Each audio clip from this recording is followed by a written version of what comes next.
Let's retrace our steps a little bit and look at the sort of the order of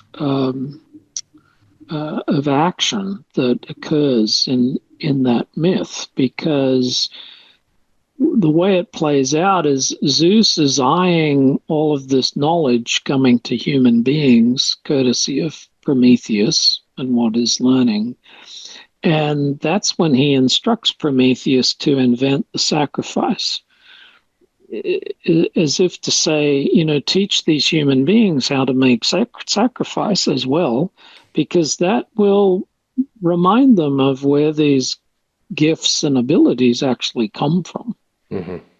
And what happens is that Prometheus cheats in the sacrifice. So essentially, he's a cheater and a thief. He cheats in the sacrifice.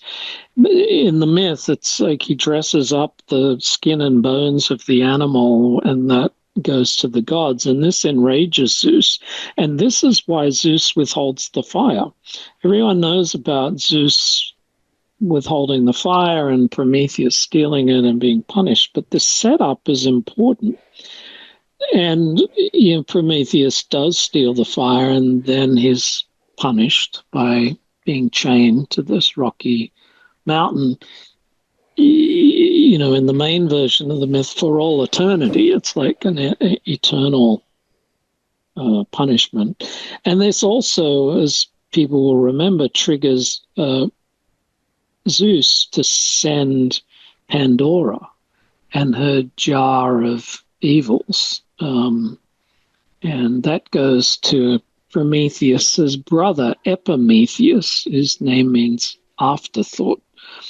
But that sequence, I think, is important because it suggests that it's the failed sacrifice that leads to all this trouble, to this sort of existential wound that never goes away. And as you point out, then there is this ironically cyclical, eternal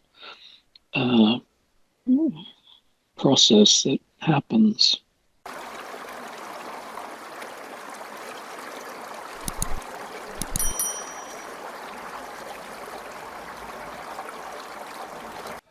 The importance of sacrifice in relation to technology reminds me of, I've heard Martin Prechtel talk about this. And so he's someone who was initiated into a traditional Mayan culture and spent many years there as a kind of a shaman figure.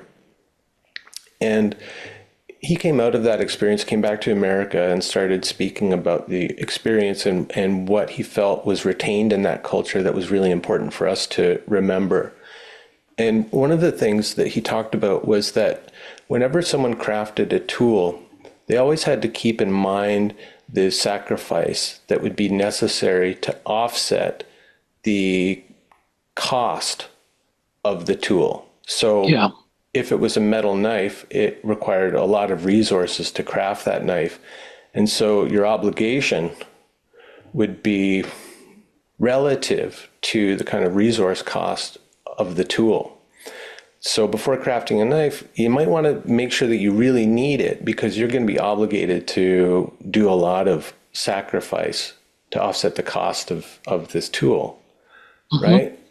Yes. And that's really important. So that's like giving the gods their due, which Prometheus weaseled out of, and which I think we have a tendency to do, not being so conscious of the resources involved in not just the production of the hard technological hardware that we use, all of the silicon chips and all of that, the lithium and nickel and everything, but also the cost. Every time we use AI, it's like using up all these like water resources, electric resources. So it's like the hidden costs are somehow part of that Promethean myth, that we're not giving the gods their due for all of this technological innovation and convenience that we're enjoying for now. That's right. We dissociate from that background. And then we end up making unconscious sacrifices. This part of my thesis was that, like any archetype, sacrifice being an archetypal process, um, it's always there. And the only question is it going to be lived consciously or unconsciously? So we can take a look around at the creation of these data centers and the minerals needed to create the hardware and so forth. We can see all of this unconscious sacrificing going on.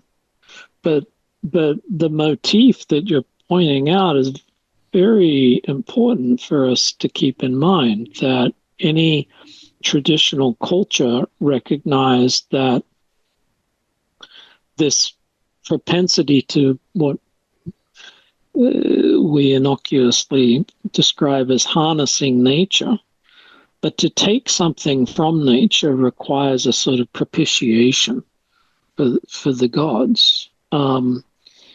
Hocking and friends are really good on this in their book, Projecting the Shadow, and they talk about the way in the original hunter myth, the hunter would only go out for the hunt if the weapon was blessed by the shaman.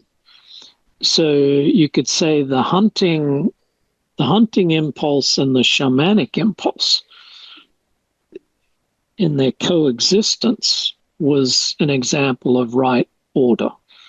But we, with our modern technology, kind of lorded over nature. We run off with the hunting impulse, and we've left the shamanic sensibility, the need to recognize the gods, behind.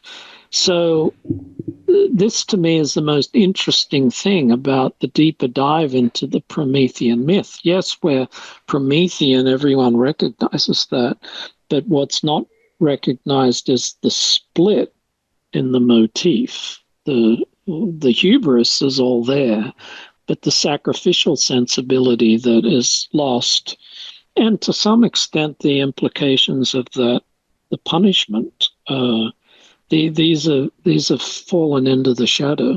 So if we were to truly embrace the fullness of that myth, then maybe we could move forward in a more conscious way. But no, we live out the split. The shamanic blessing of the weapon, I think, was also to protect the hunter from the weapon hurting the hunter, from the weapon, turning against the hunter in a way. Mm-hmm. And this is a theme that we see in the modern Promethean stories, like Frankenstein. Yes. I think 2001 is a kind of Promethean story as well. Yes. What else was I thinking of? Blade Runner is a good example. Blade Runner, yeah, or even Oppenheimer, which is obviously based on a true story. Yep. But there is always this theme of the technology turning against us. Mm-hmm. And I can't help but think about AI. Yes. Like people are always trying to make this analogy. AI is just another technology, just like the printing press or the steam engine or radio. And, people were worried that it was going to kind of ruin us or be the end of us. But I've never heard of a radio kind of turning against anyone. I mean, maybe the radio could be used as a propaganda tool or something, but there it's still a tool. Mm-hmm. Whereas AI, if it's already showing signs that it's playing tricks on people, manipulating people. Yes. Disrupting corporations and all kinds of stuff already. And it's not even at the level of the kind of general intelligence that they're projecting in the next 5 to 10 years or whatever. Mm-hmm. So it seems like we're already on this track. It's a big one for sure, and it's a lesson that seems to have gone unlearned throughout modernity, uh, because uh, part of our hubris and our psychological excess is the fantasy that we can control everything. But the motif you're pointing to is the motif of the thing we create getting out of our control and then turning on us. Frankenstein, I think, being the real template for that in terms of the modern history. And it turns on us because not enough care has gone into understanding the implications of what we're doing. We could say that we lived out that myth in the industrial age and the development of the climate crisis, because there was no real responsibility for the creation, the chemicals going into the stream or into the atmosphere. And now, there's serious thinking about the possibility that AI could turn on us in a way that ends humanity. That's about as big as it gets. Well, for us. For us. Not for the rest of the cosmos. It's like, oh, another species. Oh, actually, you know what? We're feeling a little better after they've gone. My friend and colleague Bob Romanishin used to say that maybe technology is a cunning plan on Gaia's part to rid itself of humans. But I think if we stay with that idea of AI turning on us for a moment, there's a couple of levels to it. As you say, it's already shown a propensity to manipulate and make things up. I actually think that if you were to give AI, as it's shaping up, a personality profile, it would be that of the psychopath, where there's really no one home. There's a sort of soullessness, but it's very good at pretending, very good at making you think it cares and so forth. So that's a possibility we have to keep our eye on.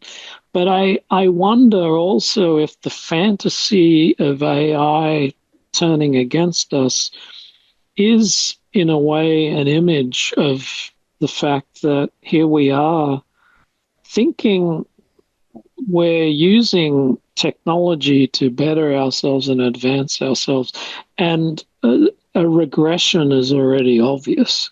In other words, the technology has already turned on us, eroding our capacity to think for ourselves, to have time to do things that are more creative and satisfying, and in culturally, that has already played out. Right. Yeah, and it's something I've been kind of screaming from the rooftops. Is I think I didn't contextualize it this way, but I think it relates to the idea you're putting forward of the unconscious sacrifice or the hidden sacrifice. Yeah.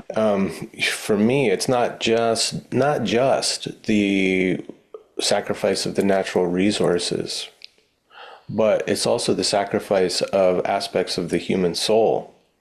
So like my bumper sticker has been, every time we outsource our creativity and thinking to AI, we give up a piece of our soul. Mm-hmm.